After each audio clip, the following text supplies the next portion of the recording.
একসময় যারা ময়দানে কাঁপাতো যুক্তিবাদী হাবিবুল্লাহ বেলালী, এদের নামও কেউ উচ্চারণ করে না। পবিত্র মাহে রবিউল আউয়াল উপলক্ষে আদর্শ জাতি গঠনে রাসূলুল্লাহ সাল্লাল্লাহু আলাইহি ওয়াসাল্লামের চিন্তাধারা শীর্ষক আলোচনা সভা আজ ঢাকার মগবাজার আল ফালাহ মিলনায়তনে অনুষ্ঠিত হয়েছে। যে জামাত নামাজের কথা বলবে কিন্তু একজন বিধর্মীকে নামাজ পড়ার জন্য বাধ্য করবে না। জামাতের কোনো কর্মী নামাজ না পড়ে রুকু নিতে পারবে?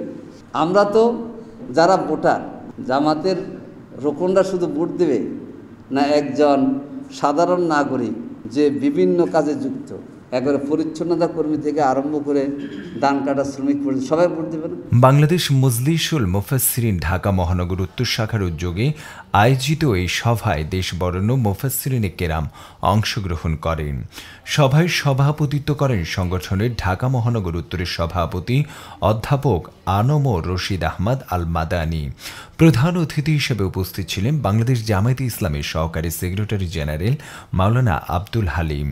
বিশেষ অতিথি হিসেবে উপস্থিত ছিলেন মুফাসসিরে কোরআন মাওলানা তারেক মনোয়ার, সংগঠনের কেন্দ্রীয় উপদেষ্টা ডক্টর আবুল কালাম আজাদ বাশার এবং ঢাকা মহানগর উত্তরের সভাপতি ডক্টর মিম আতিকুল্লাহ। আলোচনা সভায় বক্তারা রাসূলুল্লাহ সাল্লাল্লাহু আলাইহি ওয়াসাল্লামের জীবন আদর্শ তুলে ধরেন।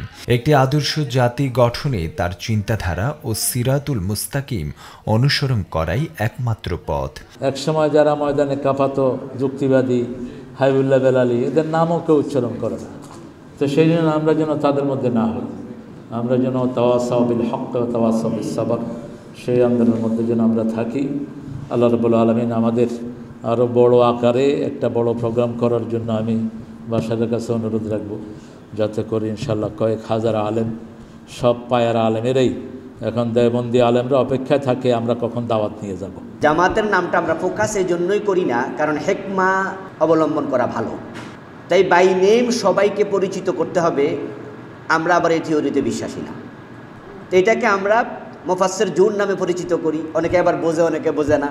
সরাসরি জামাত ইসলামী শব্দটা আমরা এড়াইয়া যাওয়ার চেষ্টা করি, কিন্তু এমনিতে নিজেরা বলি, কারণ যেহেতু এইটা তো আর যাচ্ছে না। আপনাদেরকে আমরা আলাদা আনার উদ্দেশ্য হলো যে এই এলমি হালাকায় আমরা আপনাদের এলেম থেকে উপকৃত হতে চাই।